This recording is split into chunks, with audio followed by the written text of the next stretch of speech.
Pronto, aqui está o capítulo 3, tá bom? Topologias fracas, espaços reflexivos, separáveis e convexidade uniforme. Ele já começa o capítulo 3 construindo a topologia mais grossa possível, que torna uma coleção de aplicações contínuas, né? Todas elas contínuas, tá bom? Então, qual é a ideia? O áudio tá bom, pessoal? Maravilha, que bom. Acho que eu descobri o erro, então. Então, qual é a ideia, pessoal? Vamos lá. A ideia é a seguinte, eu tenho uma família de aplicações. Esse I aqui, vocês sabem, né, é um conjunto de índices. Essas aplicações, FI, para cada I, elas são aplicações que saem de um conjunto qualquer, tá? Olha, sem estrutura, sem qualquer estrutura. E o contradomínio, esse aqui é o domínio das funções, de todas as funções FIIs, tá? Todas as funções FIIs, aqui para todo I, o domínio é o X, que é um conjunto sem qualquer estrutura. Então não é nem espaço topológico, nem métrico, nada. É um conjunto qualquer, não vazio, apenas. E vai até o contradomínio YI. Aí sim, esse contradomínio pode ser que ele varie, né? Para cada I você tenha um novo contradomínio. Ora é R cartesiano nos inteiros, ora os inteiros positivos, não importa, tá? Ou todos são iguais, por exemplo, iguais a R, né? Que é o caso aqui da topologia fraca, tá? Então, para cada I você tem uma função φi que sai de X e chega em YI, tá? Então, o contradomínio que é indexado aqui por esse índice I. Aí tem uma pergunta, né? A pergunta é a seguinte: eu quero equipar o conjunto X com uma topologia, só o X, tá? Com uma topologia que faça com que todas essas aplicações FIIs sejam, todas elas sejam contínuas. Eu esqueci de dizer aqui, né, que os YIs, esses contradomínios aqui, todos eles são espaços topológicos. Então, apesar do X não ter topologia e nenhuma estrutura, os YIs, eles são espaços topológicos, tudo bem? Então, tem noção de aberto nos YIs. À medida que você muda o I, você tem uma nova topologia, eventualmente diferente, tá? Então, os contradomínios, eles são espaços topológicos, X não é nada. Aí eu quero botar dentro de X uma topologia, né, de tal maneira que todas essas aplicações sejam contínuas. A gente vai ver a definição de continuidade aqui agora, tá? Com toda certeza hoje. E aí, com essa noção de continuidade entre espaços, tá, topológicos, então X agora vai ter uma topologia, na verdade é o problema, né, é a questão do início do capítulo 3 aqui do Bresis, né, e aí só que eu não quero colocar uma topologia, por exemplo, a topologia discreta, né, que todo mundo é aberto, todos os subconjuntos de X fazem parte da topologia, porque essa topologia não traz resultados importantes, por exemplo, tá, ela é mais para ser usada como contra-exemplo ou como exemplo de alguma coisa, mas eu quero colocar uma topologia que seja a mais econômica possível, aquela que tenha menos abertos possíveis, tá? Que seja mais grossa. Aí ele fala aqui, ó, no sentido de que possua o menor número de abertos, tá? Bom, aí eu não vou falar, claro, né? A gente não vai construir essa topologia de forma alguma, é um exercício, é uma aula lá de análise funcional que vocês vão ter com toda certeza.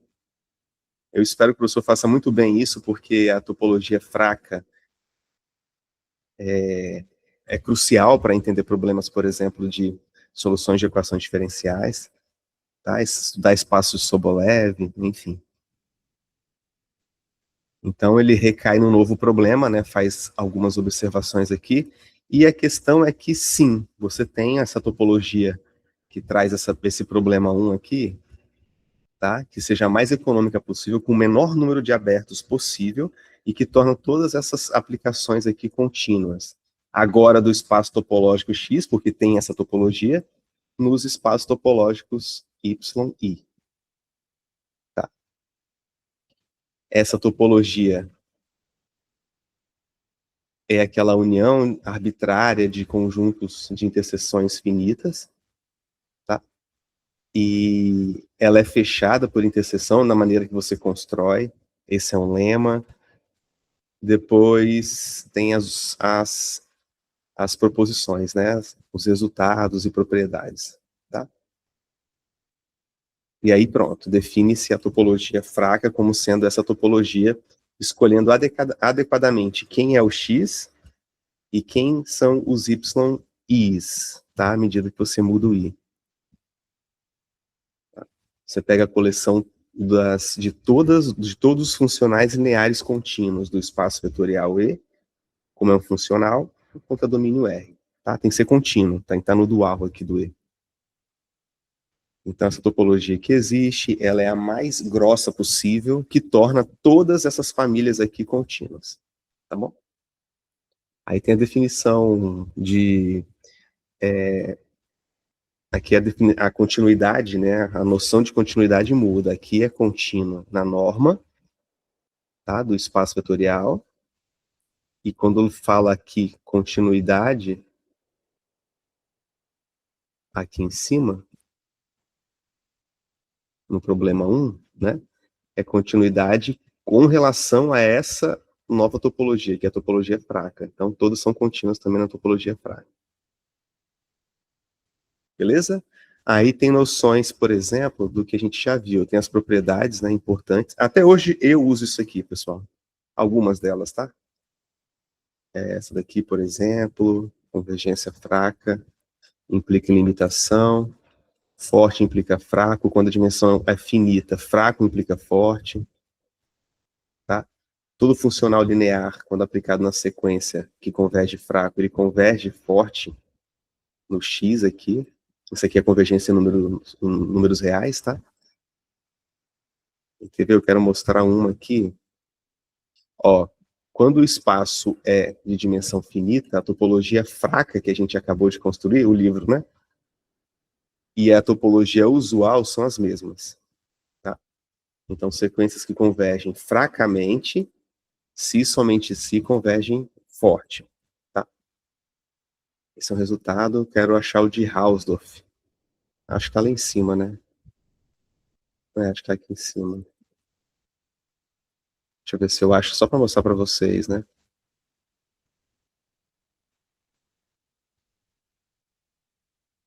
Pronto, aqui, ó. A topologia fraca é o espaço topológico, né? É o espaço topológico de Hausdorff, ok?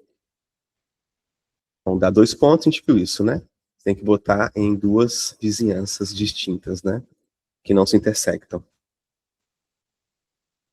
Tá? Vocês vão ver tudo isso aí, pessoal. Lá em análise funcional é bom que as noções topológicas já estão claras para vocês. Tudo bem? Deu para entender? Ficou legal agora, né? Então, vou compartilhar meu tablet. Vamos continuar, então, nossa discussão de topologia. Tá? Na aula de segunda, a gente fez o seguinte teorema, a gente provou o teorema. Eu estou na página 99 do livro, tá? Do Mankris. A gente define o que é um espaço de Hausdorff, tá? E que é dentro da topologia, o que mais se aproxima com a intuição geométrica de coisas que estão próximas, né? Pontos estão próximos, convergindo para um ponto X, tá? Então, eu imagino que se está bem perto, sabe Deus o que significa em espaços topológicos, né? Que eu não tenho métrica para medir distância, tá? Se estão próximos do ponto X, eu não quero que estejam próximos do ponto Y. E esse não querer é que existem vizinhanças V de X, U de X e V de Y, que não se intersectam, tá?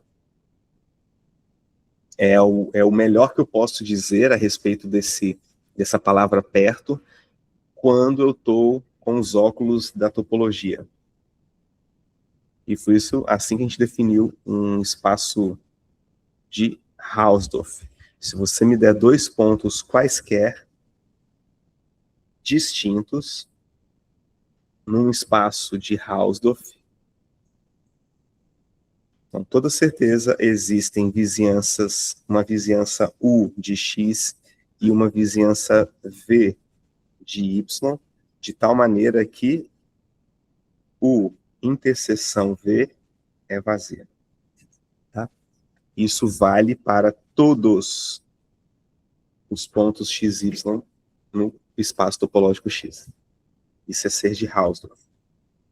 E aí o teorema que a gente provou no final da aula é o teorema 17.8, que diz que num espaço de Hausdorff, se X é Hausdorff,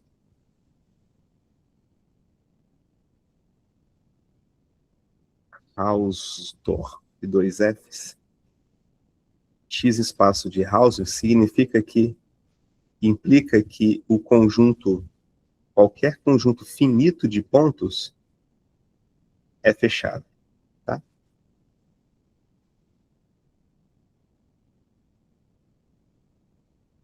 Aí a gente provou, ok? A gente provou primeiro, né, para um conjunto unitário, que tenha só um elemento, ele tem que ser fechado, tá bom? E, portanto, quando você une de forma finita, um número finito de conjuntos fechados, essa união finita, ela produz um conjunto fechado também. Beleza? Aí cabe agora, né, uma preocupação de se perguntar se vale a recíproca desse resultado, né? Será que vale a recíproca? Será que vale a recíproca? Ou seja, será que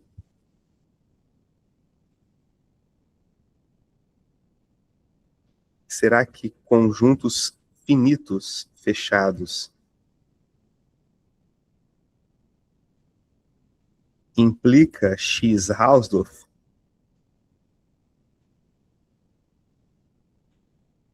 É uma pergunta, tá? Isso aqui é só uma pergunta. E a resposta é não. A gente vai mostrar isso, tá? A resposta é não. Não. Não vale.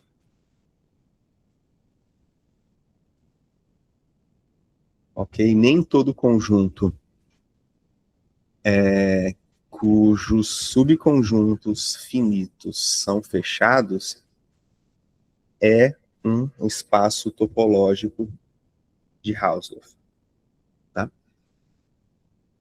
E aí o contra-exemplo é esse.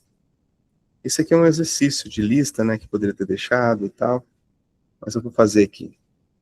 Você considera a reta real e a topologia do complemento finito, vocês lembram?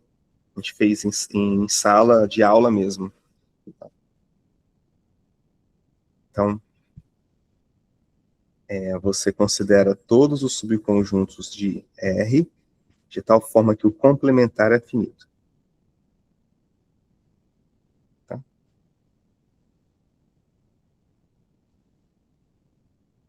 Bom, isso é uma topologia. Eu não vou fazer porque a gente já fez em sala de aula. Tá? A gente já sabemos que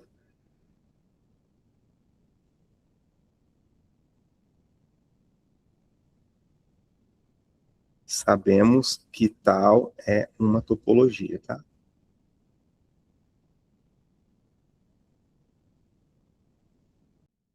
Ah, tudo bem. Aqui, pessoal, é o seguinte, aqui é união vazio, tá? Só estou pensando nisso, é união vazio, tá bom? Você tem que unir o vazio. Por que que você tem que unir o vazio? Porque o complementar do vazio é o todo, né? Que não é finito. Então tem que não finito, tá? Então, você tem que botar o vazio aqui para ser topologia, tá bom? É só isso. Eu não sei se na sala, eu acho que na sala a gente fez isso aqui. É a união do vazio e dos conjuntos cujo complemento é finito. Tem que botar o vazio, beleza? Então sabemos que está uma topologia. Então está feito em sala. E agora, o que que eu quero fazer? Eu quero mostrar aqui todo o conjunto, o subconjunto da reta é um fechado. Vamos mostrar isso, né? Seja A um conjunto um subconjunto da reta contido em R finito. Para algum N aí natural, tá? Vamos mostrar que esse conjunto ele é de fato aberto. Para mostrar que é aberto, tem que mostrar que ele está na topologia. Mas é lógico que está, né? Por quê? Porque se você pegar o complementar dele, para estar na topologia, ele precisa ser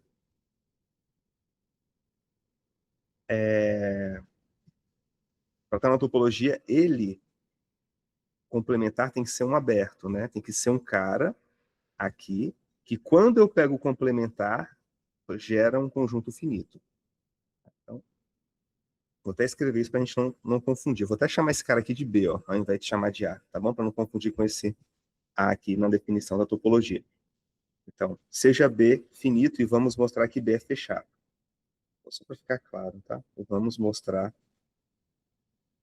que B é fechado. Para isso, né, para mostrar que B é fechado, temos que garantir qual a definição de ser fechado? Que o complementar é aberto. Temos que garantir que B complementar é aberto. Que eu vou chamar de A, tá? Temos, então pega, o que é um conjunto está na topologia? Está na topologia é um conjunto que o complementar dele é finito. Então o complementar de A é quem?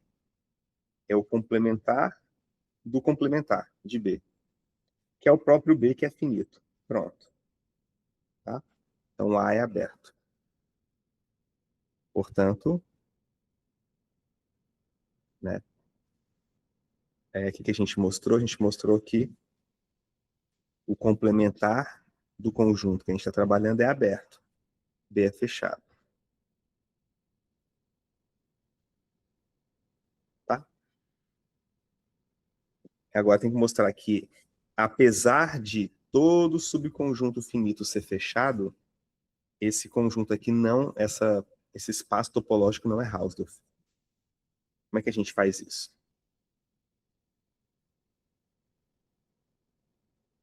A gente faz da seguinte forma. Esse aqui é o primeiro passo, tá? Aqui é a construção a definição da topologia. Primeiro passo para mostrar o exercício e aqui o segundo passo para mostrar o exercício. Agora, porém, todavia, né, aqui a gente tem que R com essa topologia não é Hausdorff. Hausdorff. Eu vou mostrar muito mais do que não ser Hausdorff. Eu vou mostrar que qualquer aberto intersecta qualquer outro aberto. Ok? Então, se você me der dois pontos distintos, 1 e 2, por exemplo, na reta, e pegar qualquer uma vizinhança do 1 e 2, né, sempre elas vão ter pontos em comum. Tá? U, por exemplo, e V. Tá? Sempre vai ter um ponto aqui em comum. Na verdade, infinitos pontos. Só que não precisa ser só de 1 e 2. Tá? Qualquer conjunto aberto intersecta qualquer outro conjunto aberto. Tá? Porque o que é aberto? Aberto é quando você pega o complementar e dá finito. Ou seja, o aberto tem quase tudo da reta, exceto um conjunto finito de números. Tá? Então, é fácil ver isso. Né? Porém, não é Hausdorff, por quê? De fato, tá? Todo aberto, U, não vazio, claro, intersecta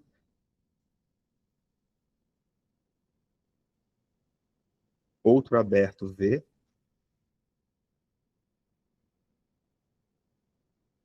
não vazio. Tá? Para ver isso, né?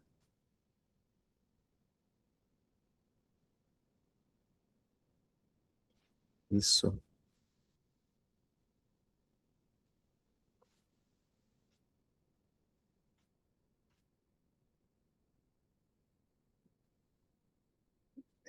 Deixa eu ver como é que eu vou escrever aqui, pessoal. House foi de fato todo aberto U intersecta outro aberto V.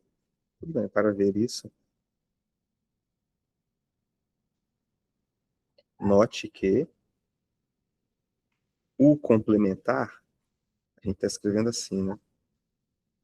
É um conjunto aberto, perdão, é um conjunto finito, digamos com N elementos, tá? E V complementar também, porque ambos são abertos, não vazios, tá? Não vazios. V complementar também. Vamos chamar de B1, por exemplo, BK, tá? Não sei se eles têm o mesmo número de elementos, tá? Então, o complementar do U tem um número finito, o complementar do V tem um número finito, mas a reta é um conjunto infinito, né? Mas como R é infinito, tá? Tem pelo menos os naturais lá dentro, seja, vamos tomar, por exemplo, um C pertencente a R, tal que o C é diferente de todos esses elementos aqui, daqui e daqui. Então, C difere de A, vamos botar não pertence, tá? Não pertence nem ao complementar do U, nem ao complementar do V. Ou seja, esse carinha aqui não é nenhum AI e nenhum BJ, beleza? Por que esse cara existe? Porque R é infinito, né? E aqui é um conjunto finito e aqui é um conjunto finito. Tá bom? Uma conclusão, como R infinito, seja C, tal, tal, tal, tal. Com isso, com esse C, tá? Com isso, C pertence ao complementar de U e ao complementar de V. Isso quer dizer que C não está nem em U, porque é diferente de todos os AIs, e C não está nem em V, porque é diferente de todos os BIs. Então está na interseção. Conclusão é não vazia. Vou botar até o igual aqui, assim. Tá bom? E aqui finaliza a demonstração. Ou seja, todo subconjunto finito é fechado, tá aqui, porque o complementar dele é aberto. E além disso, qualquer aberto diferente do vazio intersecta outro aberto diferente do vazio. Tá bem longe de ser Hausdorff, né? Bem longe, é fortemente não Hausdorff. Então não vale a recíproca desse resultado. Só um pouquinho, pessoal.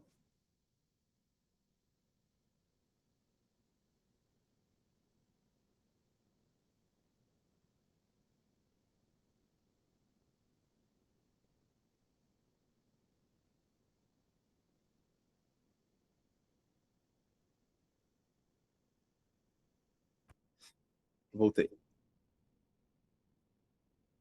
A recíproca do resultado aqui de cima, o resultado da aula anterior, né? De Hausdorff implica que os conjuntos, subconjuntos finitos são fechados. Essa propriedade dos conjuntos finitos, desses conjuntos serem fechados, a gente dá um nome para esse tipo de espaço topológico, tá?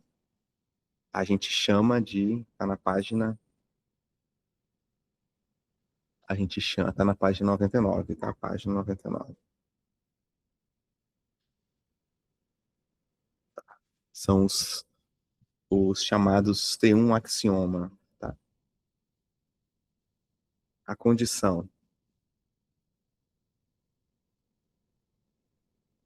de conjuntos de pontos finitos, né? De conjuntos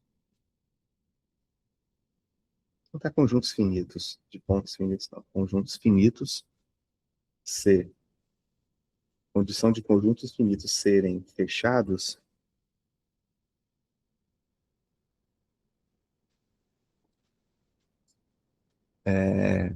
recebe o nome, é chamado, tá? De T1 axioma. É uma condição de separação aí do espaço topológico. Uma delas. Tá bom? Então, T1 axioma não implica Hausdorff. Hausdorff implica T1 axioma. T1 axioma é quando todo subconjunto finito é fechado, tá? Quando o espaço topológico satisfaz essa condição, a gente diz que significa que todo subconjunto finito é fechado, né? Que é mais fraco do que ser Hausdorff. Ser Hausdorff é mais forte, né? Todo Hausdorff implica ser T1 axioma, né? Satisfazer a condição T1 axioma. Mas nem todo espaço topológico que satisfaz o T1 axioma é um espaço de Hausdorff. Tudo bem? Aí tem o teorema 17.9, que eu acho que vale a pena a gente trazer. Vou colocar aqui para vocês só um pouco.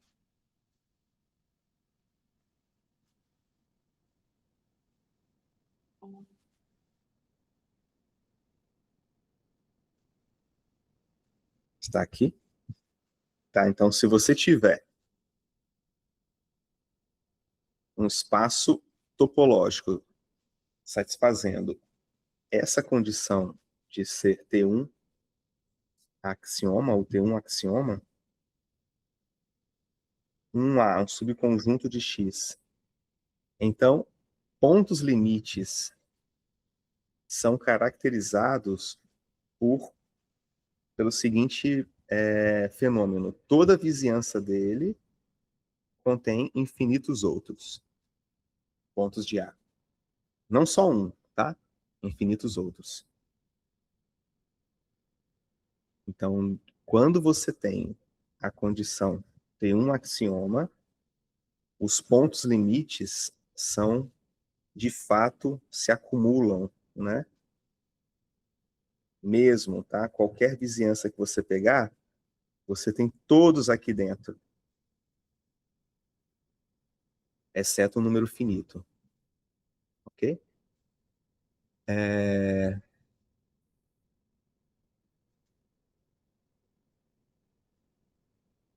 Na verdade, a frase que eu falei é quando você tem uma sequência convergente, tá? Aqui é quando você tem um ponto X, ok? Que lembra muito de acumulação, né? E aí você me dá uma vizinhança de X, U. O que está falando esse teorema está dizendo é que aqui dentro desse U, dessa vizinhança U de X, tem infinitos pontos de A, tá? Portanto, vários pontos diferentes do próprio X, né? Tudo bem? Ah, professor, mas e fora do U? Fora de U pode sim ter uma quantidade finita e também uma quantidade infinita. Aqui não diz nada sobre isso. Beleza?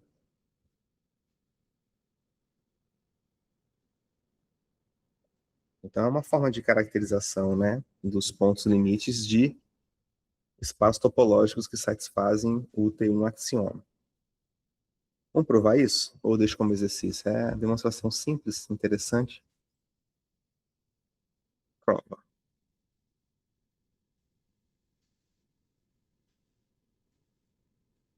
Bom, se toda a vizinhança de X, essa aqui eu vou fazer vou fazer conversando com vocês, não vou escrever, porque ela é direta, tá? A volta, se toda a vizinhança de um ponto contém infinitos outros pontos, é porque contém pontos, outros pontos de A, tá?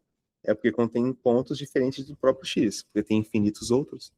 Então, toda vizinhança tem interseção com A exceto no ponto x, porque tem infinitos outros, portanto, o x é um ponto limite. Tá? Então, a volta é direta. A ida é mais construtiva.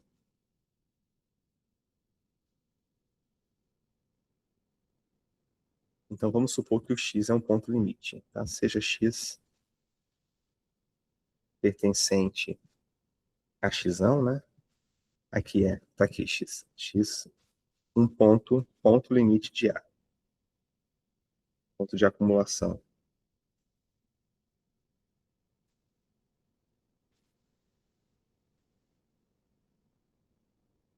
E vamos garantir que toda vizinhança de x contém infinitos outros pontos. O que eu vou fazer? Eu vou fazer o seguinte, por contradição, tá? Seja x um ponto limite de A e considere U uma vizinhança de x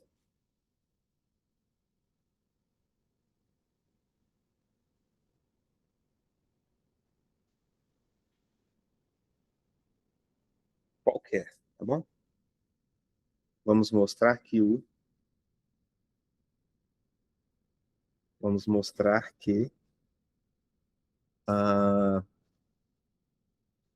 a interseção, né, de U com A, deixa eu botar mais para cá, a interseção de U com A é infinita. Ok? Isso que a gente tem que provar. Tá? Então, suponha o contrário.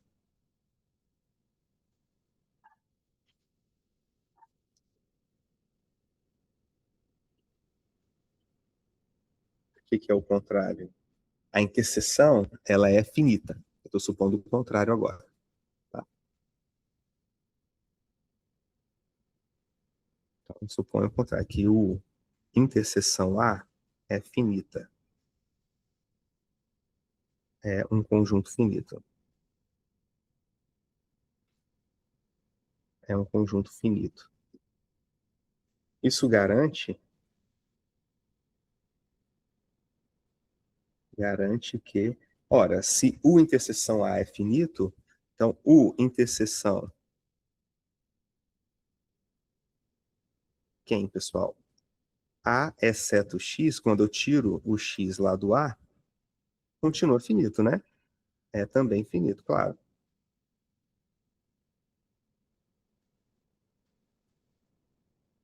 Ele dá até nome disso, né?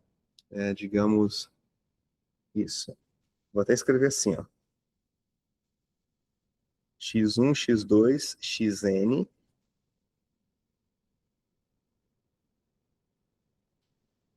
é também infinito.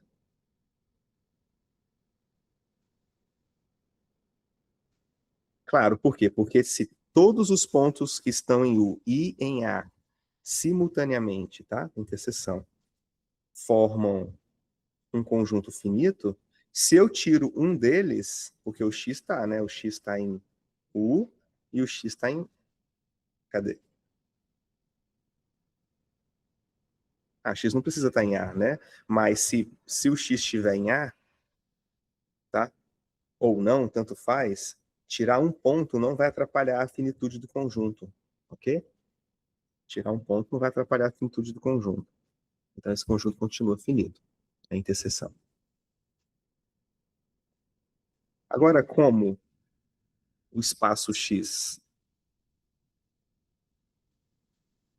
satisfaz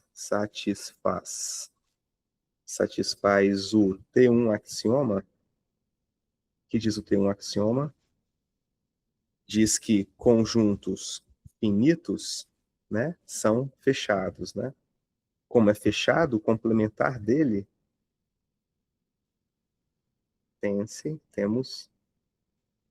temos que o complementar dele é aberto.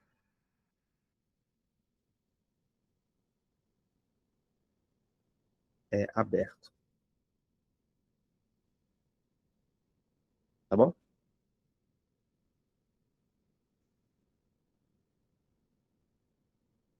Então, ele sendo um conjunto aberto, temos que ele é aberto. Portanto, ó, quando a gente pegar U é um aberto, tá? É uma vizinhança de X, portanto é um aberto. Eu faço interseção com outro aberto, esse aqui, tá? É, portanto, U interseção é um conjunto aberto.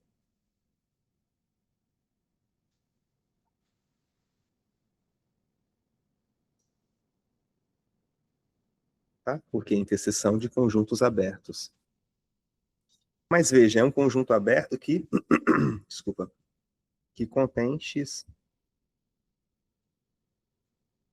Por que que contém X? Porque, notem, U é uma vizinhança de X. O U contém X. Esse cara, o X pertence a ele, tá? Esse outro cara aqui, também, o X pertence a ele.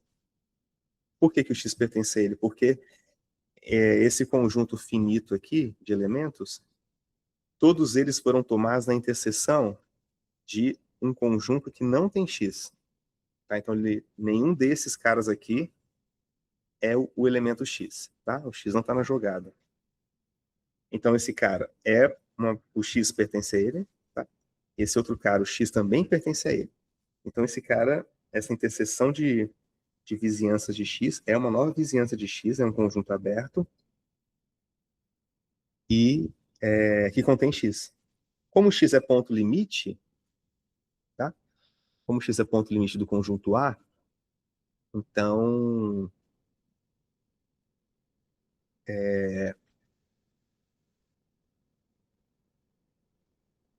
essa vizinhança deve ter pelo menos uma interseção com A, como X, sendo X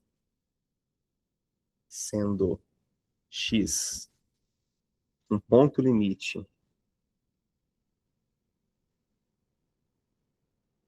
de A, né? Essa interseção é essa interseção, a interseção, essa é uma vizinhança, né, do X, essa vizinhança, quando você faz interseção com o ponto A, com o conjunto A, perdão, é não vazio. Por definição de ponto limite, né? Toda vizinhança do ponto intersecta o conjunto que eu estou considerando, tá? Em um ponto diferente de X ainda, tá? Diferente de X. Mas, enfim, essa vizinhança, eu posso colocar até assim, né? Melhor ainda, tá? Que é a definição.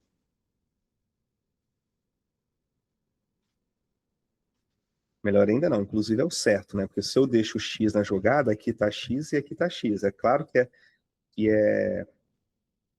né, que é não vazio. Na verdade, aqui eu estou confundindo isso, né? Eu estou confundindo sempre ponto limite com ponto do fecho, tá, pessoal? Aqui eu tenho que colocar de fato tirando o X da jogada, tá? Eu tenho que tirar o X da jogada. Isso daqui é mais fraco, né? Dizer que isso aqui é não vazio. Isso aqui é mais forte. Ok? É um ponto fora, é um ponto que não é o X. É um ponto que está em A, que não é o X, né? Mesmo que o X esteja em A. Tem um ponto diferente de X lá dentro, em A. Tá bom? Ah, mas isso aqui é um absurdo. Tá? Por que que é um absurdo? Se tem um ponto aqui, né? Porque você tirou todos, tá certo? Ó, aqui, ó, a interseção possível de U com esse conjunto A, exceto X, é no máximo esse conjunto finito aqui. X1 até Xn.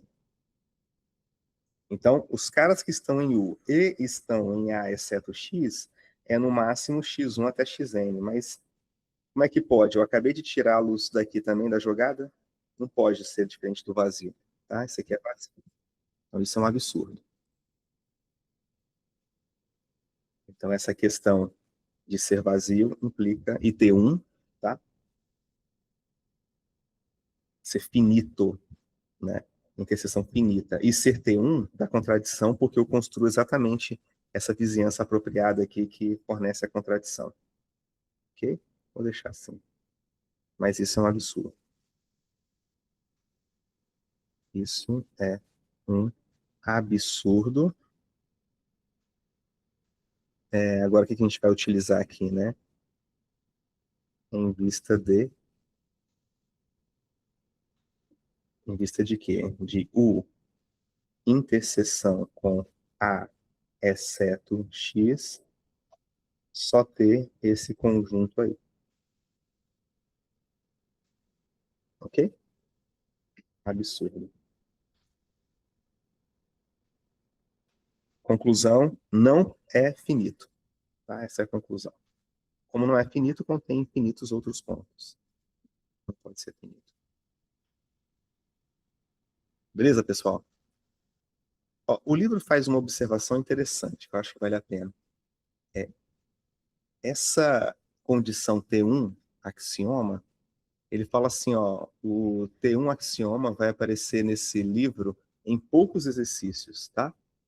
Em apenas um teorema, que é isso que a gente fez agora, 17.9. Então, não é uma coisa que eu vou ficar mastigando com vocês. Eu passei apenas para dizer, né? O contrário não vale, tá? E o T1 axioma dá uma forma de você caracterizar pontos limites, né? Se você, toda vizinhança que você pegar do ponto tiver infinitos outros pontos, então possui um ponto limite. Em espaços topológicos que são T1, que satisfazem o T1 axioma. Okay? Todo Hausdorff satisfaz a condição de ser T1, da T1 axioma, tá? Então a gente vai trabalhar em espaços de Hausdorff, então o que a gente está provando é isso, né? Em espaços de Hausdorff, conjuntos com conjuntos finitos, subconjuntos finitos são fechados, tá? Portanto, Hausdorff implica ter um axioma, tá? E ter um axioma, ponto limite, é porque tem infinitos outros pontos. Pronto.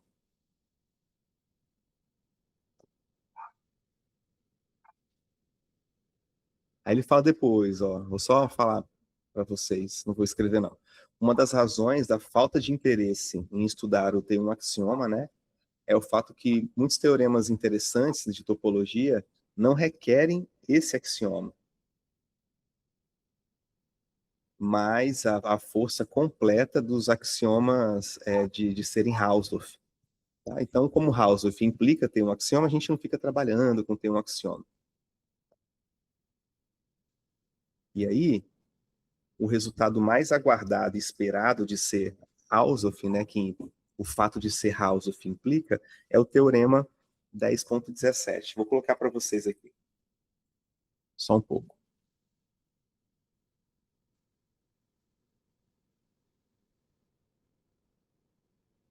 Vou colocar aqui que esse é o teorema que traz o destaque de ser Hausdorff, que é o quê? Sequências de pontos em X converge para, no máximo, um ponto de X. E aí a gente precisa definir o que é convergência de sequência, tá? Que eu vou definir agora para vocês, antes de demonstrar esse resultado. Então, antes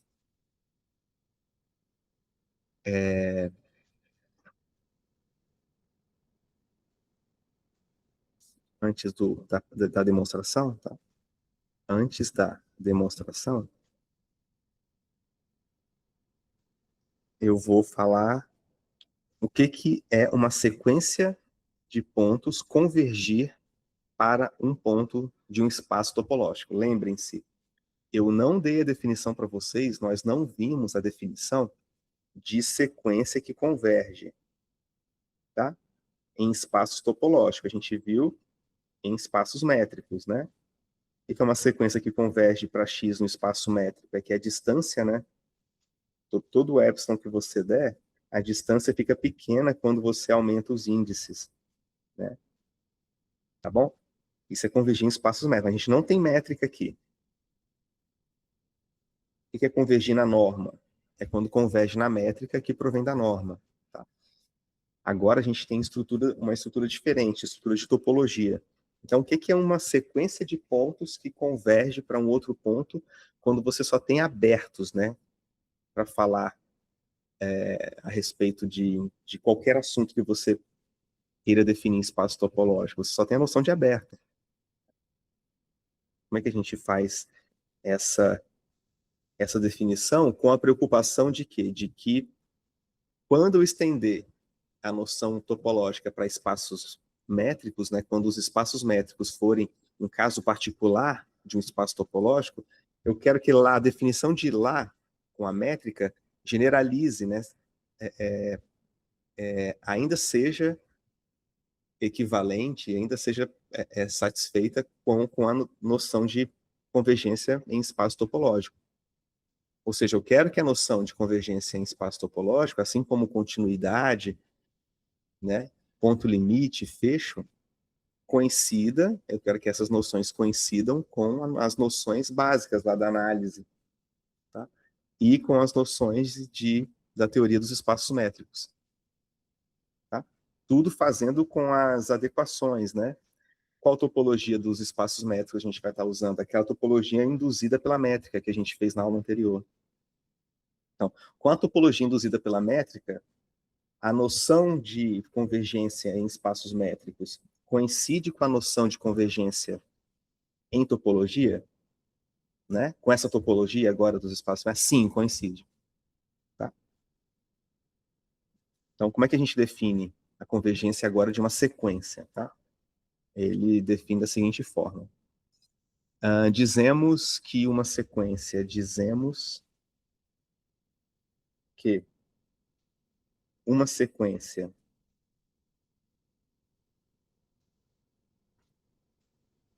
x1, x2, tá? x1, x2, x3, xn,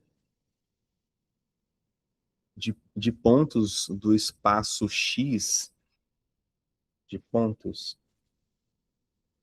do espaço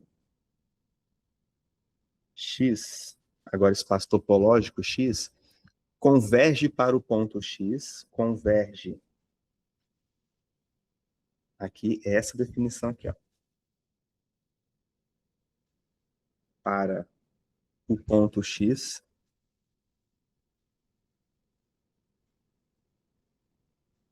tá? Se dada uma vizinhança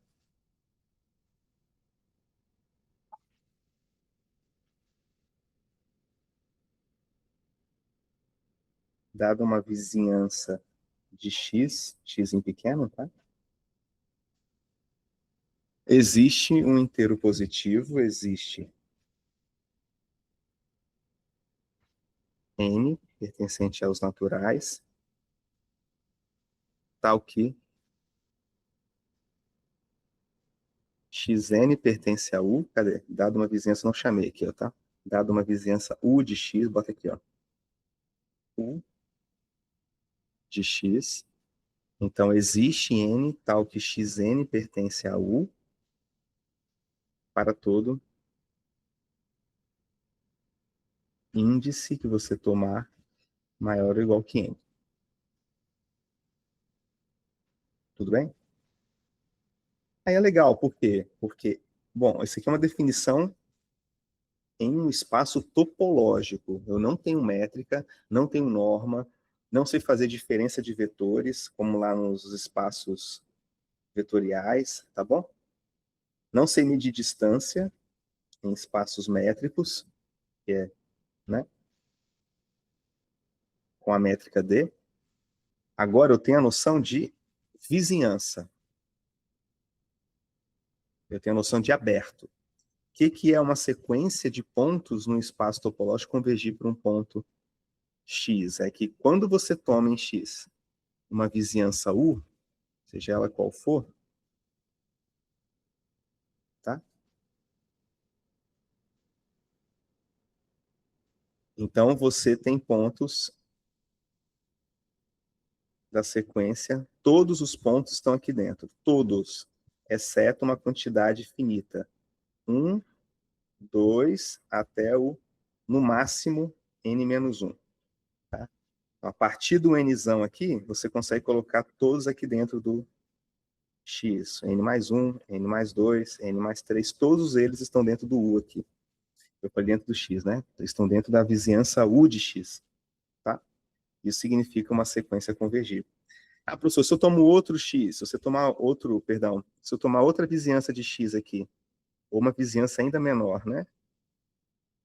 Vai existir, possivelmente, um outro n, chamado de n barra, tal que a partir dele, né, desse índice, todos os elementos da sequência, os termos da sequência, né, estão dentro dessa nova vizinhança, digamos V.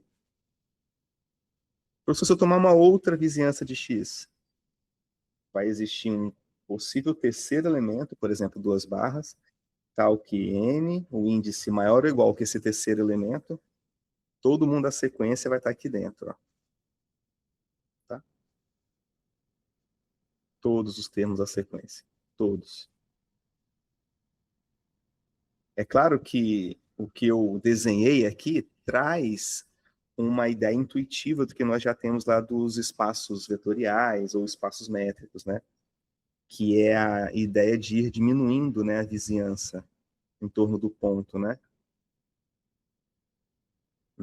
E traz essa noção de proximidade do ponto, mas não tem nada de próximo aqui. Inclusive, se você tomar exemplo, né? Exemplos. Foi a Caroline que conversou comigo, se eu não me engano, na semana passada, e deu esse exemplo, né? Se você tiver um X, um conjunto não vazio qualquer, e munir X, né? Equipar X com a topologia indiscreta, a topologia trivial, tá? Toda sequência converge para todos os pontos. Tá? Então você tem Xn converge qualquer sequência.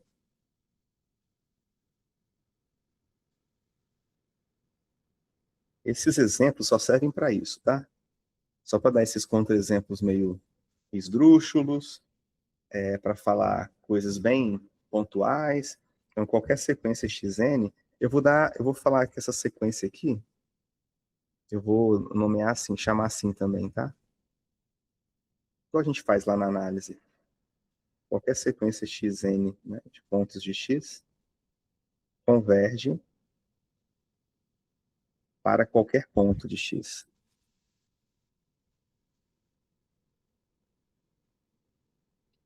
Não serve para nada, né? Só para isso. Aqui acabou a utilidade, depois vem outras utilidades mais fúteis, assim, qualquer ponto. Qualquer sequência xn converge para qualquer ponto de x, tá?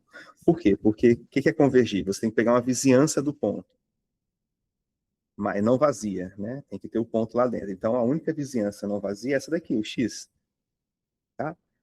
E aí tem que ter um n0, um n aqui, ó. Cadê? Existe o n, aqui o n. Aqui a partir dele está todo mundo lá dentro, mas todos já são pontos de x, né? Então, qualquer n que você pegar, n igual a 1, 10, 20, a sequência vai estar dentro de x, óbvio. Os pontos estão em x, tá? Então, converte para qualquer ponto de x. Tá bom? Se você pegar na topologia de R2, uma topologia em R2 usual, topologia dos discos, né? Gerada pela base, eu vou botar assim, tá, pessoal? Gerada por bolas abertas, tá? Bolas abertas, discos abertos, tá bom? Na métrica euclidiana, por exemplo, essa bolinha aí, tá? Então, sequência convergir para um determinado ponto lá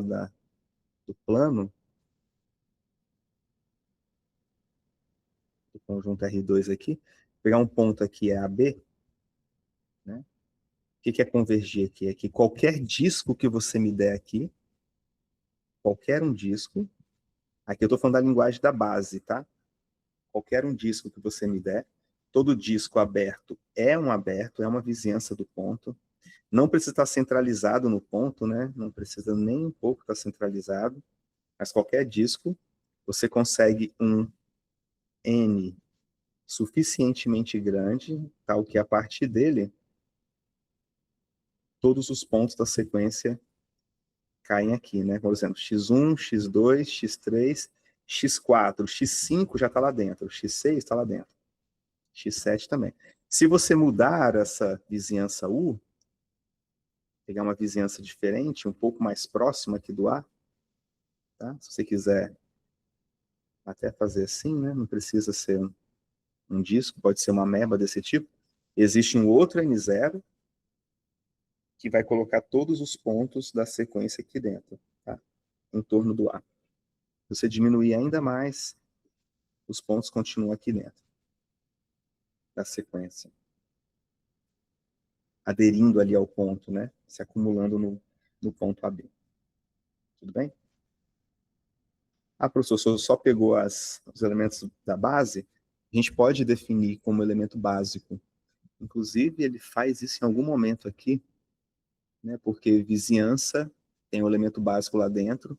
Se eu colocar todos os pontos da sequência dentro desse elemento básico, eu vou colocar dentro da vizinhança, então tanto faz. Tá? E aí mostra a importância, né? Uma delas, né? Uma das importâncias aí de você considerar base e topologia gerada por uma base. Mas nem toda topologia tem uma base.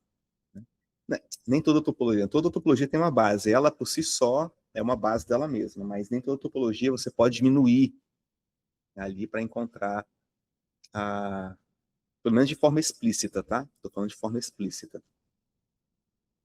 De forma direta, melhor dizendo, de forma direta. Mas quando você tiver uma base que gera topologia, né, você pode definir convergência, continuidade, né, em relação à base. Tá?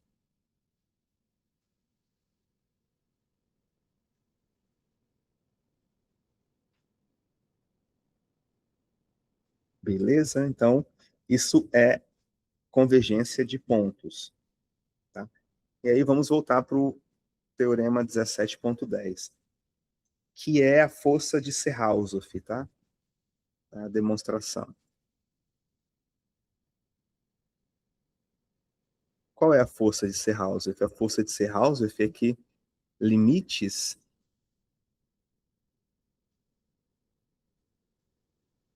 Deixa eu só ver se ele dá uma nomenclatura para convergência, né? Acho que não dá por enquanto. Deve mostrar depois. Ah, ele mostra depois desse teorema aqui. Por quê? Porque eu preciso mostrar que o limite é único para dar uma nomenclatura para convergência, né? Isso. Então, o que está dizendo o teorema? Está dizendo que em espaços de Hausdorff, vejam, em espaços de Hausdorff, sequências que convergem para um único ponto. Aqui diz um pouquinho mais, né? Aqui diz, nenhuma sequência converge para dois pontos distintos, é no máximo um, tá? É no máximo um. Agora eu vou fazer o teste da atenção. E aí, vocês estão aí? Me ouvindo? Assistindo o Alessandro, o Leandro, Carlos, a Mávila, bom demais. Ederson, Raab, Isabelle, Maria. Vieram correndo, né, lá da sala. Brincadeira, pessoal. Quando eu falo assim é só para Nalanda, Alessandro, tô com o PDF aberto aqui, olha aí, viu? Bom demais, isso aí.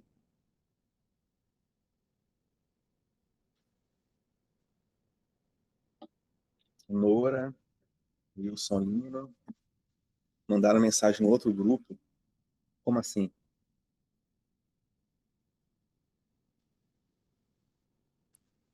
No outro grupo de topologia, para dar presença. Ah, agora que eu entendi, Carlos. Eu. O nosso grupo aqui só tem a questão do link, né? Da greve. Ó, 17, 15 alunos, muito bom, muito bom. Aula gravada, depois vocês podem assistir à vontade, tá? Vamos provar então o 17.10, que todos os passos de Hausdorff sequências convergem para, no máximo, um ponto. E aí eu fechei aqui o Bresis, mas vocês vão ver depois, lá no Bresis capítulo 3, que a topologia fraca construída num espaço vetorial, independente se dimensão é finita ou não, ela é uma topologia que faz com que esse espaço vetorial se torne Hausdorff, tá? Ela é Hausdorff. Se torne é ruim falar, porque ele já era, né, na topologia forte. Mas a topologia fraca é Hausdorff, tá?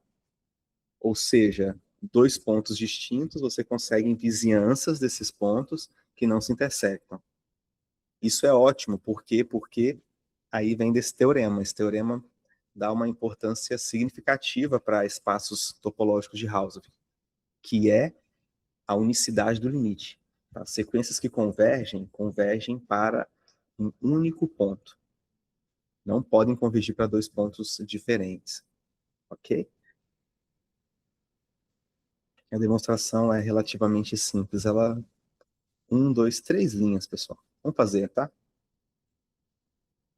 Eu não vou fazer por conta da dificuldade ou da facilidade. Eu vou fazer por conta da importância do teorema. Tá bom? A importância do teorema fica gravado. Então, suponha que xn seja uma sequência de pontos de x e converge para o x. Tá?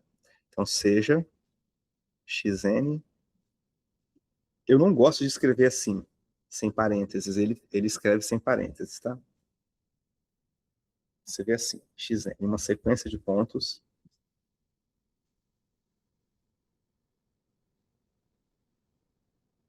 do espaço topológico x, tá? O espaço topológico que converge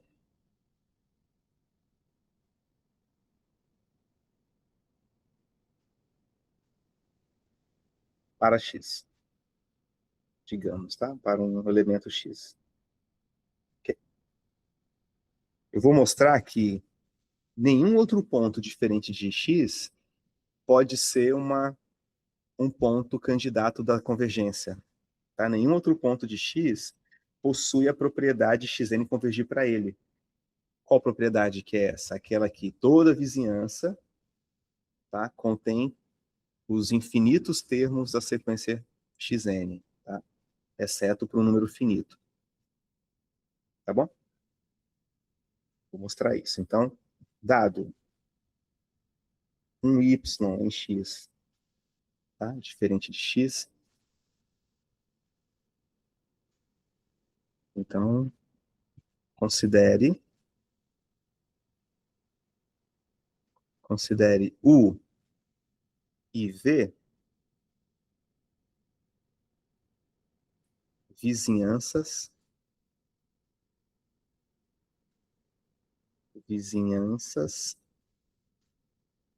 de x e y, respectivamente. Por que essas vizinhanças existem? Porque o espaço topológico é de Hausdorff, e em espaços de Hausdorff, pontos distintos são separados por vizinhanças disjuntas. Tá?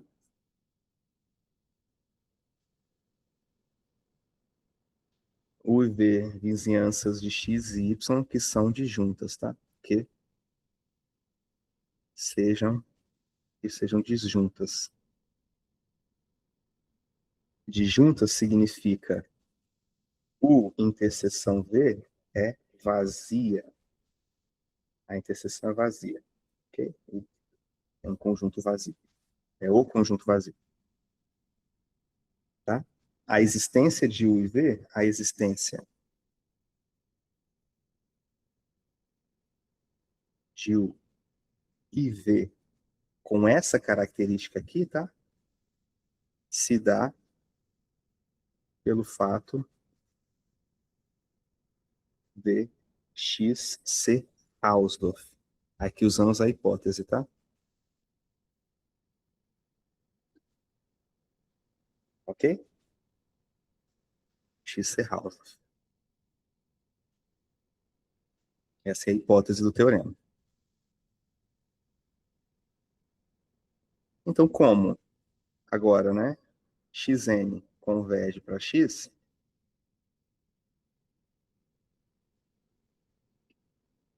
segue por definição, né? A vizinhança U,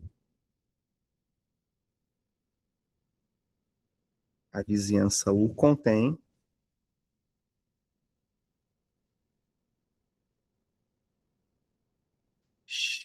infinitos termos, né? Na verdade, mais do que isso, né? Contém todos os termos.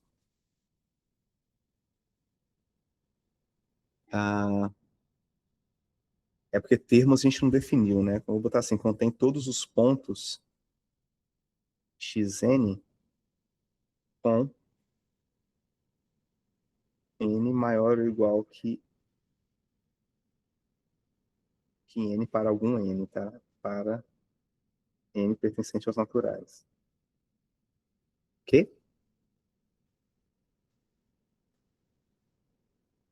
Então, todos a partir desse n estão dentro de U, pessoal. É impossível, como U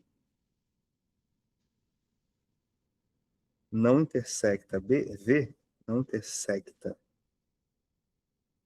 V, a vizinhança V, a vizinhança V de Y, veja, não pode possuir infinitos pontos xn. E isso quebra, isso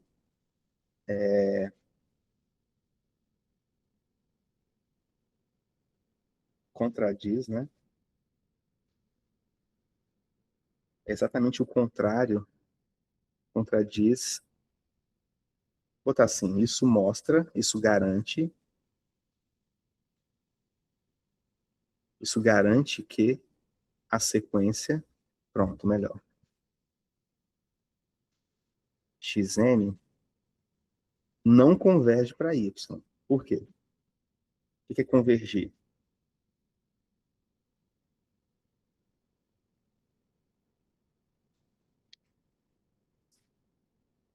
O que é convergir para y? É que toda a vizinhança de y existem todos os termos a partir de um n grande, né? Então, mas eu achei uma vizinhança que não tem isso, tá? Não tem infinitos. Pode ter uma quantidade, tem uma quantidade finita, porque a partir de n, todos os xn's estão em U, todos, porque xn converge para x, tá? Mas esses xn's que estão em U não podem estar em V, porque a interseção é finita. Então, V só tem um número finito, não tem quantidade finita, infinita de elementos, tá? Então, o y que você pegou não é ponto limite, perdão, não é o xn, a sequência não converge para esse y. Mas o y que você pegou é qualquer elemento diferente de x. Conclusão, que é a conclusão do teorema. No máximo um ponto. Tá? Essa xn converge para no máximo um ponto. Pode convergir para nenhum, com certeza. Mas a sequência, se converge, converge para no máximo um. Não pode ir para dois pontos distintos, tá? Sequência. Tá? Esse é o resultado, pessoal, mais importante, é o fato mais importante quando você está conversando, quando você está lidando com espaços de Hausdorff. Tá? Em espaços de Hausdorff, repito, limite de sequência de pontos é único. A sequência, quando converge, converge para um único ponto. E aí, como tem essa unicidade da convergência, dá-se um símbolo para isso, né, para representar essa convergência. Então, a gente tem a nomenclatura, né, o símbolo. A nomenclatura de convergência é, se X é um espaço de Hausdorff, tá? X, Hausdorff.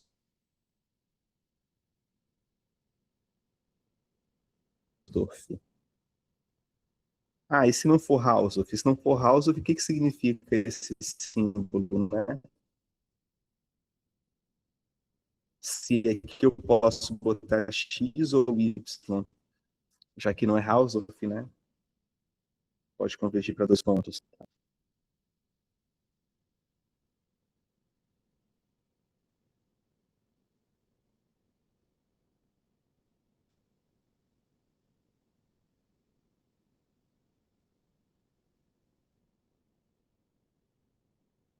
Então, se X é Hausdorff, a gente diz que X é a nomenclatura. A gente escreve assim. Xn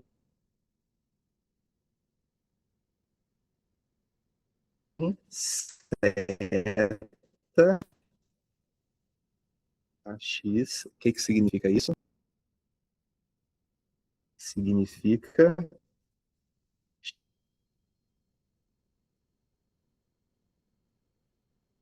Xn converge para X. Nesse caso, X é limite da sequência Xn. X é limite da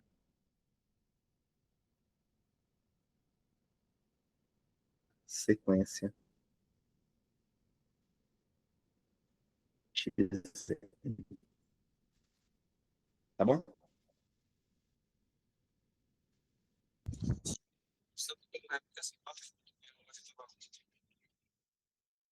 São as nomenclaturas que a gente tem quando o espaço é Hausdorff. Eu falei, essa descrição explicou. O áudio estava cortando. Ah, tá bom. Desde a nomenclatura, Carlos? Isso. Ah, então tá. Vou falar desde a nomenclatura, então, tá bom? Ué, é estranho ter cortado, né? Não tem nenhum. Acho que foi a internet nesse caso. Estão me ouvindo bem agora? Professor. Oi? Para mim estava normal. Ah, tá. Então deve ter sido internet. Ou de vocês, né? Coincidentemente, de dois, né? Da Alessandra e do Carlos. Mas eu volto e explico novamente, tá? Depois eu falo do exercício. Não, então, eu falei o seguinte sobre a nomenclatura.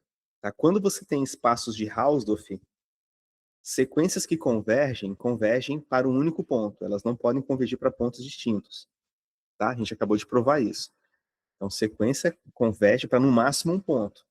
Ou seja, não pode convergir para dois pontos ou mais, claro, né? Então, como você tem a unicidade da convergência, você pode dar um símbolo para isso, né? Xn, seta x. Significa Xn convergir para x, tá? Na definição lá em cima, ou seja, toda vizinhança de x contém todos os pontos Xn, exceto o número finito. Tá? A esse x aqui, que é o limite, que é único quando a sequência converge, a gente chama de limite da sequência. Pronto, só foi isso, tá? Aí tem exercícios, tem um exercício que é esse, A união B. Quando você fecha a união, dá igual. Tá no Mancres isso, tá? Tem o exercício também sobre a interseção. Eu posso até passar esse outro livro que eu estou usando aqui para vocês, que é legal. Tá? A interseção B, quando você fecha, não é igual em geral. Tá? Pode ser que seja, claro. Mas quando você intersecta e fecha, está contido no fechamento primeiro e depois intersecta. Então, o fecho da interseção está contido na interseção dos fechos, mas está contido, em geral, é diferente, tá? Aí tem até um exercício que fala, de exemplo de um caso em que, de fato, isso aqui ocorre, a diferença, mas já na união você pode unir e fechar, ou fechar e unir, tá bom? Um exercício bacana para vocês aí. Aí tem vários outros aqui no Matrix. Ok? Bom, já está finalizando. Vamos começar agora a falar sobre funções contínuas. Só pegar uma água e já volto, pessoal. Pronto, pessoal, voltei. Vamos agora, enfim, entrar, né, na discussão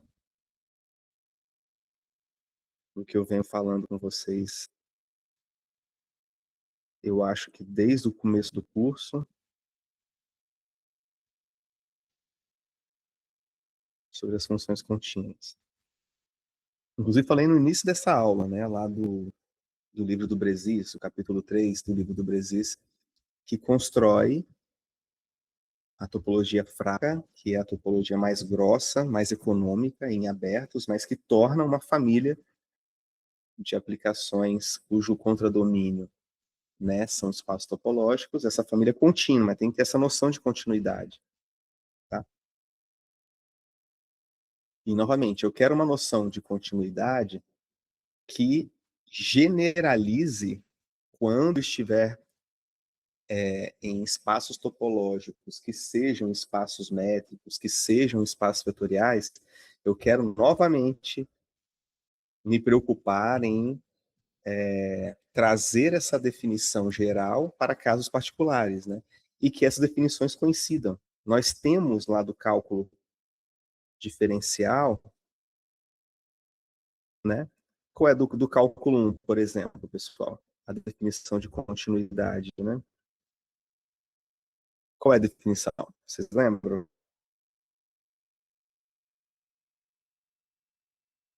O limite, né? Você tem uma função, por exemplo, de R em R.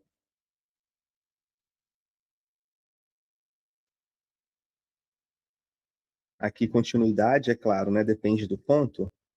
Tá? Vou botar contínua em x igual a A. Se isso valer para todos os A, a gente fala que ela é só contínua, para não ficar falando x contínua em todos os pontos. Quanto que é contínua no ponto A? Se somente isso. Se, né, você tem para todo epsilon maior que zero, o terror dos meninos, né, do cálculo 1. Existe um delta que pode depender do epsilon, em geral depende, tal que, tá, quando você tiver a diferença, está aqui embaixo, quando você tiver a diferença menor que delta, tá, então a diferença das imagens vai ser menor do que epsilon. Ok?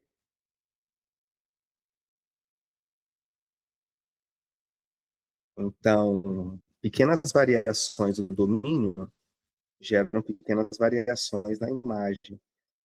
Tá? Se eu quero que as imagens distem do elemento f de A um erro menor do que um erro epsilon pré-definido, basta eu tomar esses elementos x próximos do A, tá? Suficientemente próximos. E aí esse erro aqui que você quer que aconteça, ele de fato ocorre.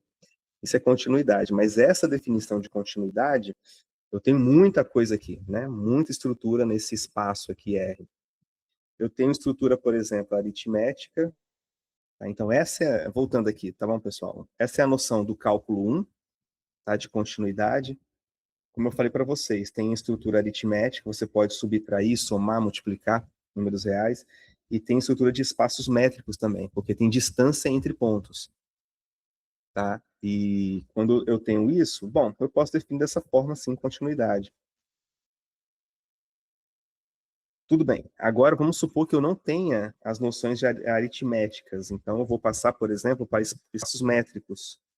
Né? Agora, MD que é ser contínua lá, uma função contínua num espaço métrico? A gente viu isso nos 3 primeiros dias de aula, 3 ou 4, se eu não me engano. Um espaço métrico, né? É uma função m de n em n, por exemplo, é contínua,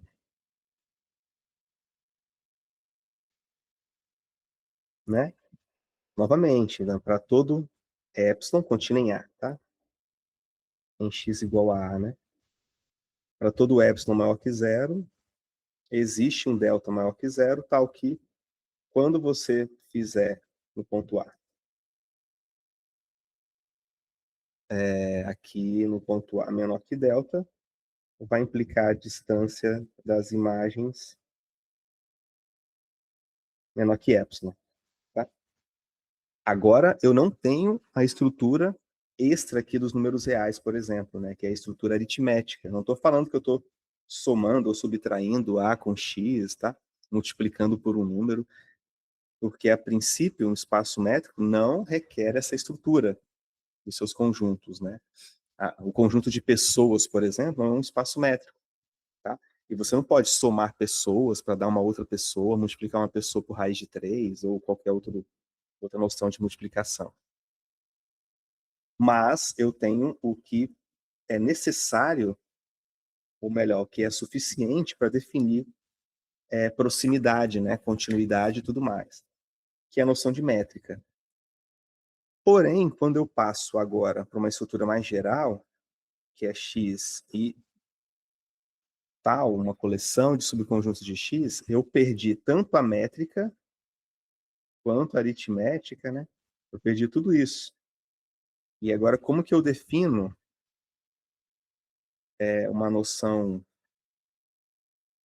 de continuidade que faça esse fenômeno aqui ocorrer, né? O fenômeno que ocorreu aqui, ó. Essa noção de continuidade em espaços métricos, ela generaliza essa noção de continuidade lá do cálculo 1, da análise, né? Vamos pensar. É só você pegar a métrica igual a métrica euclidiana, x menos y em módulo. Quando você pega a métrica, o que a gente chama de métrica euclidiana, você generaliza a noção de continuidade, né, desses objetos, né, desses conjuntos, dos espaços métricos, generaliza lá a noção de continuidade do cálculo 1. Então, eu subi um degrau aqui, tá? Nesse cenário dos espaços métricos. E aí eu quero que ocorra exatamente o mesmo fenômeno aqui em espaços topológicos, né? A gente viu que todo espaço métrico é um espaço topológico, né? Com a topologia induzida pela métrica, tá? Então, eu quero definir de tal maneira que, quando eu aplicar a definição, a noção topológica, vai dar exatamente essa definição aqui, tá? E quando eu aplicar a definição topológica, vai dar exatamente essa definição aqui, lá do cálculo 1. Ok? A gente, inclusive, vai fazer esse salto aqui, tá? Daqui para cá e daqui para cá. Só que eu preciso primeiro definir a continuidade, o que seria uma função contínua, entre espaços topológicos.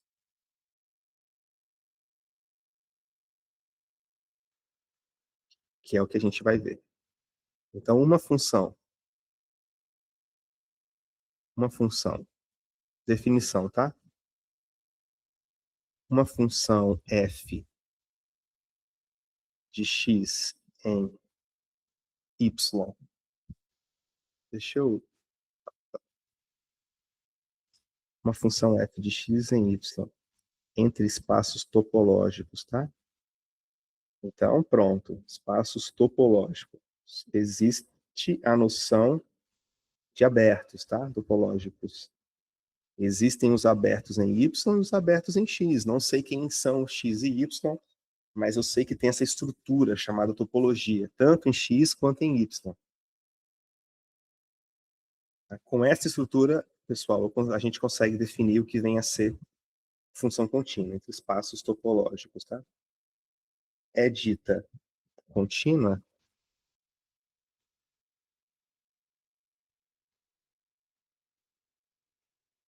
se para cada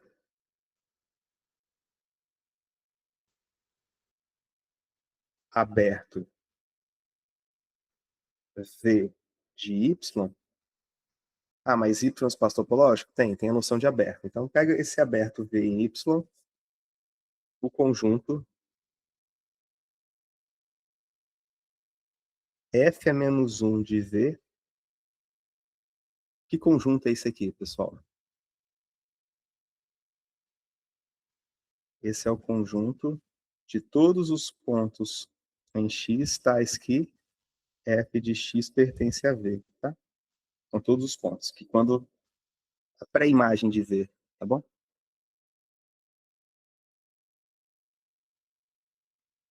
Então, todos os pontos no domínio cuja imagem estão em V. Pode ser vazio, né? Se não tiver ninguém, por exemplo, que caiu em V, você chama, é o vazio. É aberto. É aberto em X. Tá. Beleza? Pronto, pessoal. Então, o que é uma função contínua? Uma função é dita contínua quando você tem x, y,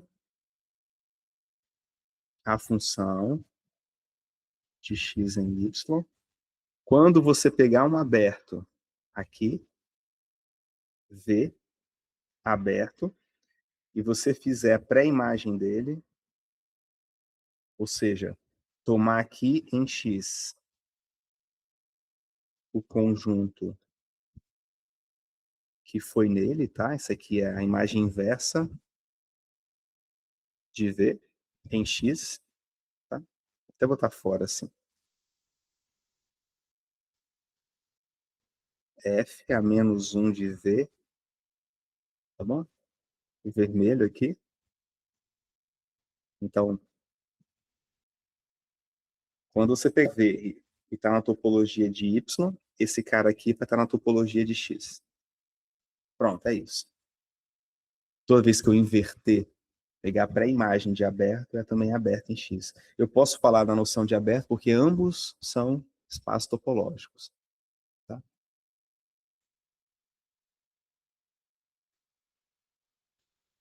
E aí, mais mais um momento em que mostra que a base é importante, né, você considerar. Se as topologias forem topologias que geradas por uma base, então você pode pegar só a base em Y aqui. Você poderia definir até dessa forma se o Y, se a topologia de Y fosse gerada, né, por uma base. Como é que eu defino? É só escrever isso, né? Se a topologia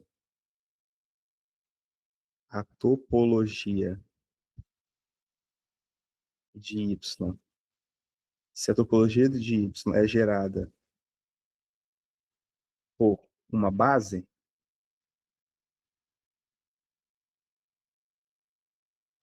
digamos B caligrafo, então, para provar a continuidade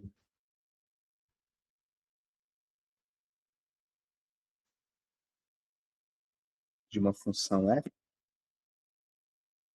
eu não preciso olhar todos os abertos, né? Só olhar a base. Tá? F de x em y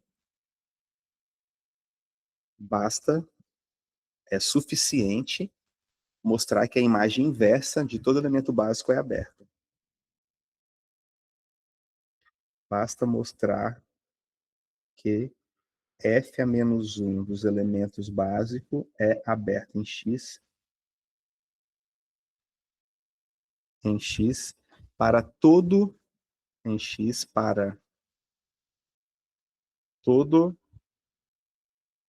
elemento básico B.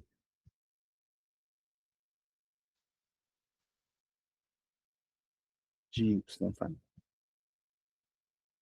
Por quê? Porque se você pegar um aberto aqui, pessoal, pega esse V aberto aqui, por exemplo, esse, tá?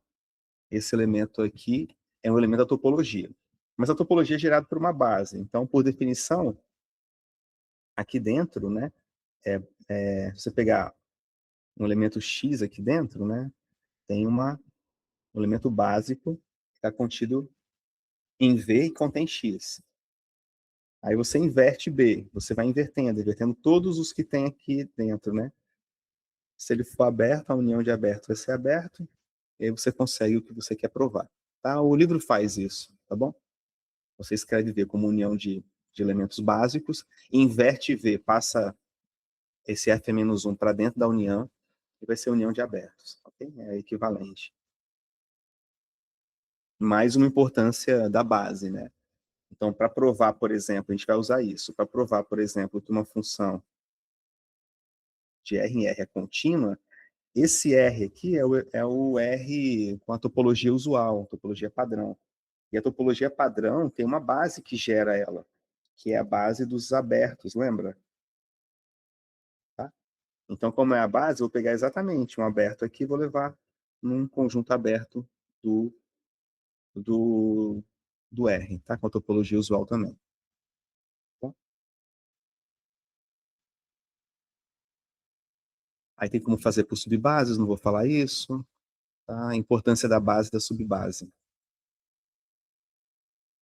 Pronto, aí ele prova que a definição de épsilons e deltas lá do cálculo 1 da análise coincide com essa definição de topologia, né, de continuidade em espaços topológicos, perdão. Coincide com a noção de continuidade em espaços topológicos, tá? Deixa eu só apagar aqui as observações que eu fiz no livro, que eu já passei para vocês. A gente vai fazer esse exemplo para finalizar a aula, tá? Que aí entra, pronto, entra na aula que vem em morfismos. Olha, o exemplo 1 diz assim, deixa eu ver se eu vou ter bateria suficiente aqui, 19%. Deixa eu pegar o carregador pessoal, 1 minuto. Pronto, eu voltei. Então, eu tenho uma noção agora de continuidade em espaços topológicos e quero comparar com a noção da análise, né? Essa noção, será que, de fato, elas coincidem?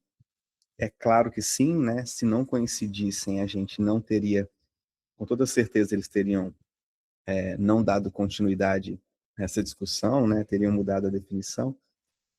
Então, por que imagem inversa de aberto é aberto, que é a definição em espaços topológicos, coincide com a definição de épsilons e deltas, tá?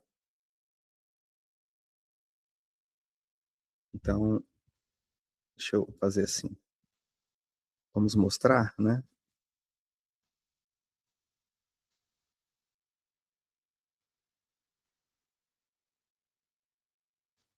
Vamos mostrar que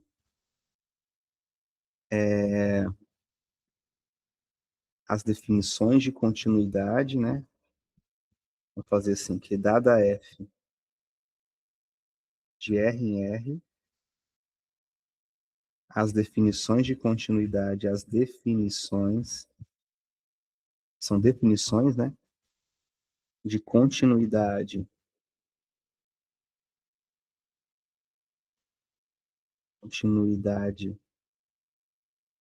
de F coincidem, né? Coincidem. Tá? Ou seja, epsilon delta contínua,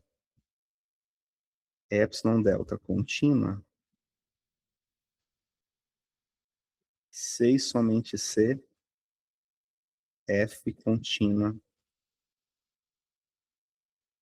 estrela aqui, né? F contínua, como é que eu vou escrever, né? Entre espaços topológicos, por exemplo. Topológicos, tá? Isso que a gente tem que provar. Isso aqui, ó. Isso aqui é um resultado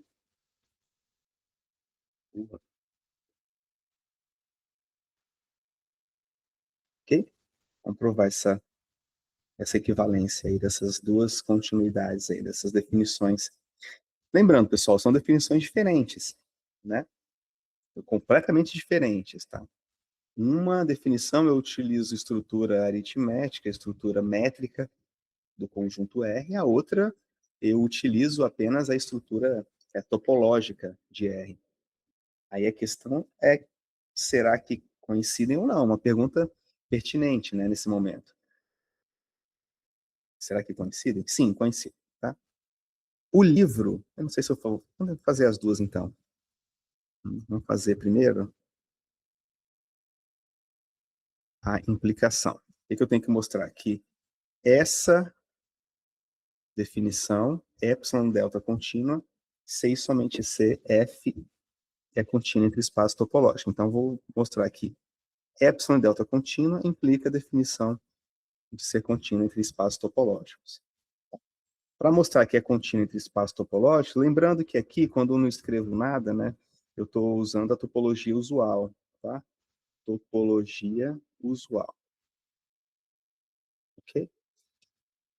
Topologia usual, tanto no contradomínio quanto no domínio. Então, vou fazer aqui por tópicos. Então, vamos pegar V pertencente, V um aberto. Já vou pegar, claro, V não vazio. Por quê? Porque se for vazio, a imagem inversa de vazio é vazio, então é aberto, tá? Não tem que se preocupar. Agora, a imagem inversa de um aberto aqui, nessa definição, eu não sei se é, né, a princípio. Tá? Então, seja V um aberto. E vamos mostrar, tá?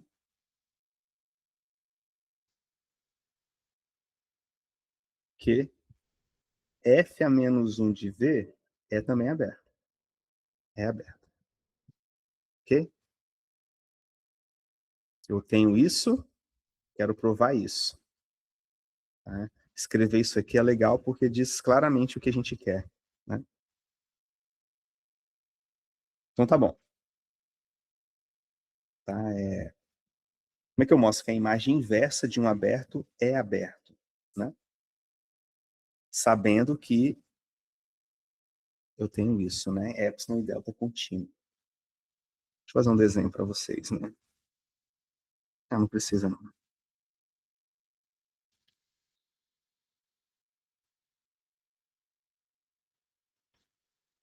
E aí, pessoal? Eu vou usar os resultados que a gente vem fazendo durante o curso. Né? O que é um aberto? O que é um aberto em R? O que é um aberto em R? Depois eu vou pagar isso aqui. O que é um aberto na reta?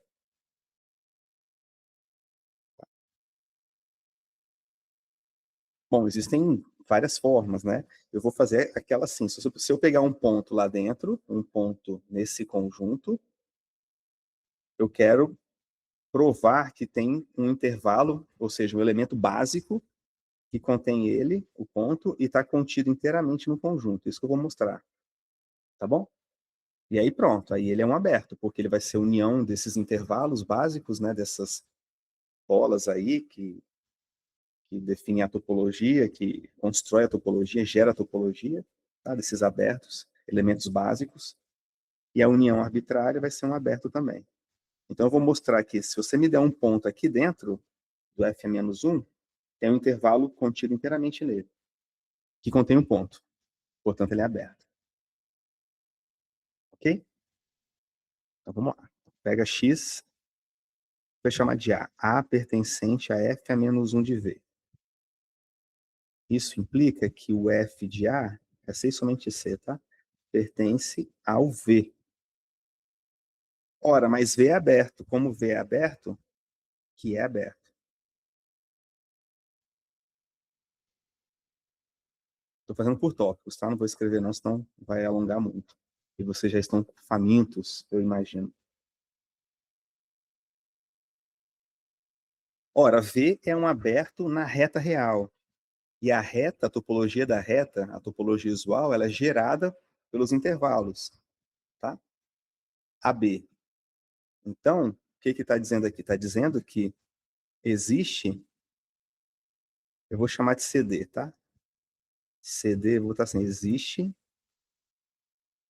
um elemento básico, acho que é melhor botar assim. Existe um elemento básico, CD, tá? Intervalo não degenerado, não é vazio, intervalo mesmo, tal que o F de A pertence a CD. E mais do que isso, né? Esse CD está contido em V.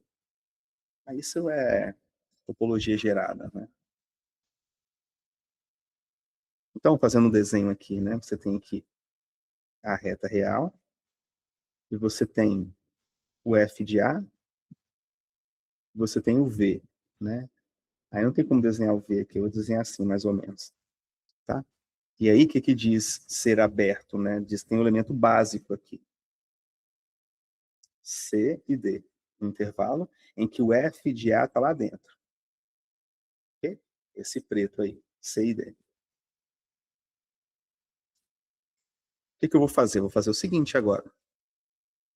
Eu vou escolher adequadamente o epsilon, né? Vou chamar epsilon, é um número. Qual é esse número? É porque eu quero construir um intervalo para usar o epsilon e delta, tá, pessoal? Qual é esse número, pessoal? Eu vou escolher o seguinte, ó, vou escolher o menor entre esses dois. Aqui só foi um dos desenhos possíveis, né? Poderia ser um desenho meio doido, assim. Poderia ser o C aqui pequenininho e o D lá em cima, né? Em vez de ser o D mais próximo, o C está mais próximo, né? Mas esse aqui é uma possibilidade. Então, para eu garantir que todas as possibilidades me fornecem o resultado que eu estou procurando, eu vou escolher o epsilon, o menor desses dois valores aqui, ó. Esse ou esse, tá? Como o f de A está aqui dentro, né? O f de A, ele é sempre maior do que C e menor que D. Tá? Então, você vai pegar o mínimo entre dois valores. Quem? F de A menos C, que é maior do que zero. Tá? Esse cara aqui, ó, F de A menos C, que é esse. E o outro, D menos F de A, que também é maior do que zero. Então, ambos são maiores do que zero, são só dois números, pegar o mínimo deles vai dar maior que zero também. Tudo bem? Então, nesse caso, nesse desenho aqui, ó, esse aqui seria o epsilon, tá? O epsilon seria D menos F de A, que é o menor, que é essa distância aqui, ó, que eu estou pintando de azul, tá vendo? A outra distância é maior, né? Ok? Nesse desenho aí, o epsilon seria esse. Agora, para esse epsilon maior do que zero, aí eu vou usar a hipótese. E aqui entra a hipótese, tá? Qual é a hipótese? A hipótese é que vale a continuidade epsilon delta lá da análise do cálculo 1. Tá? Então, para esse epsilon, como é contínuo lá no cálculo 1, com epsilons e deltas, para esse epsilon aqui existe delta. Então, existe delta maior do que zero, tal que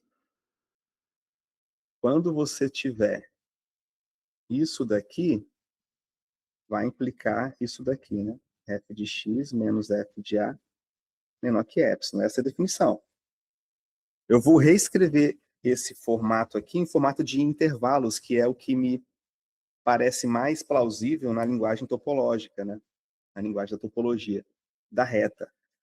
A topologia da reta conversa bem com intervalos, né? Porque os próprios intervalos abertos, eles geram toda a topologia usual da reta. Então, vale a pena escrever no formato de intervalo, tá? A mesma, isto é, né? Equivalentemente, né? Existe delta maior do que zero, tal que isso aqui em formato de intervalo, né? Isso aqui em formato de intervalo é o quê?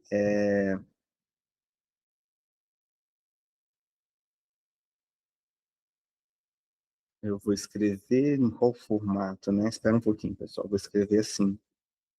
Isso, vou escrever assim. X pertence a menos delta, a mais delta. Isso implica, né? Porque essa linguagem de intervalo é equivalente a essa linguagem aqui no módulo, tá? Isso implica que a imagem vai pertencer a um intervalo, f de A menos epsilon, f de A mais epsilon. Tá certo? É a mesma coisa. Então, tá aí na linguagem de intervalos. Lembrando que a gente quer provar que o V, o f é menos 1 de V é aberto. Olha, achei um intervalo aqui em torno do A. Olha, esse aqui é um intervalo em torno do A. Ó. A pertence a esse intervalo aqui, tá bom? A menos delta e A mais delta. Eu só preciso agora mostrar que esse intervalo aqui está contido no f é menos 1 de V. Ou seja, que o f de qualquer ponto desse intervalo pertence ao V. Só que olha aqui, ó. Esse aqui é um intervalo que a gente acabou de construir aqui, né? Nesse desenho aqui, olha, pessoal, eu sei que vocês já estão famintos, tá? Tá terminando. Nesse desenho aqui, ó, esse cara aqui é o f de A mais epsilon, e esse cara aqui é o f de A menos epsilon, tá vendo? É um intervalo um pouco menor ainda. Está contido no CD, por definição, tá? E o CD está contido em V. Pronto, a gente acabou de fazer a primeira parte. Tá? Então, com isso, vamos botar assim, isso mostra que, tá? Todo elemento X desse intervalo, pessoal, inclusive o A, tá? Todo elemento X desse intervalo aqui é um intervalo, o elemento básico da topologia da reta. Todo elemento de X é elevado por F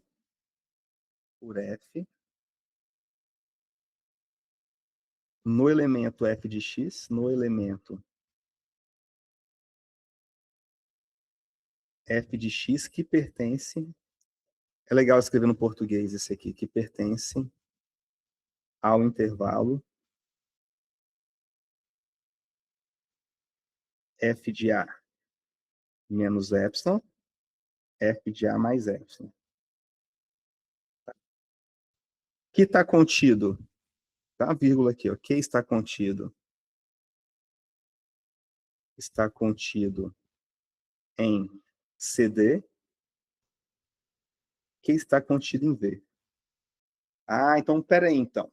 Todo elemento daqui está sendo levado, a imagem está caindo em V. Qual a definição disso? Quando todo elemento, o f dele pertence a V. É o mesmo que escrever que ele pertence a f a menos 1 de V. Mesma coisa, tá? Ou seja, esse conjunto aqui, a imagem dele está em V, né? Portanto, ele está contido em f menos 1 de V.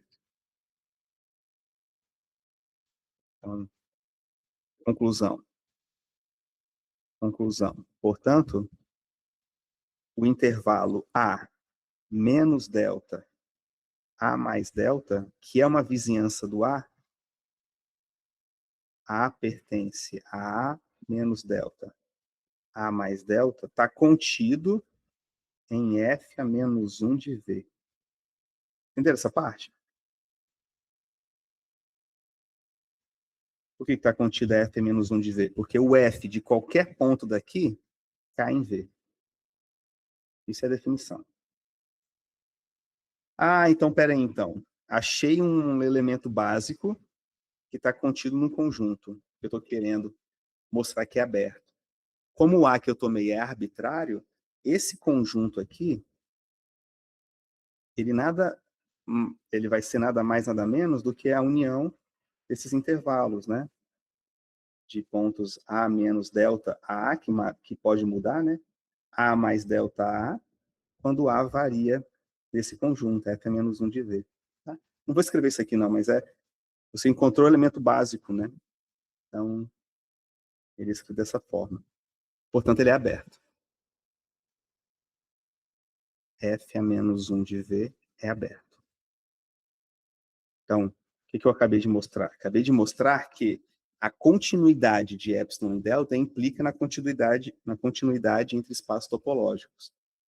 O livro, deixa eu ver aqui o que o livro faz, pessoal. Peraí. Definição, procedemos, tá? Proving that, isso aqui implies the definition. Ah, tá. Ele faz o contrário. Ele faz que um intervalo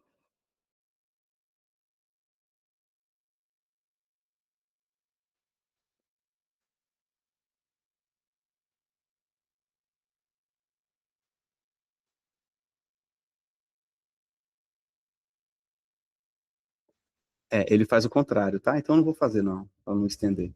Ele faz a. Se você tem que a imagem inversa de aberto é aberto, então você tem a definição de continuidade com épsilons e deltas, tá? Então, a parte contrária, tá? A recíproca, fica como exercício. Tá no livro do Mancres, tá? Exercício. O que você vai ter que mostrar? Você vai ter que mostrar que se a imagem inversa de F, se a imagem inversa de abertos por F é um aberto, sempre quer dizer que todo epsilon dado existe delta tal que. Tá bom? E não é tão difícil, eu acho que essa é a parte mais fácil, só você pegar esse intervalo aberto, né? Dado epsilon, você toma esse intervalo aberto aqui.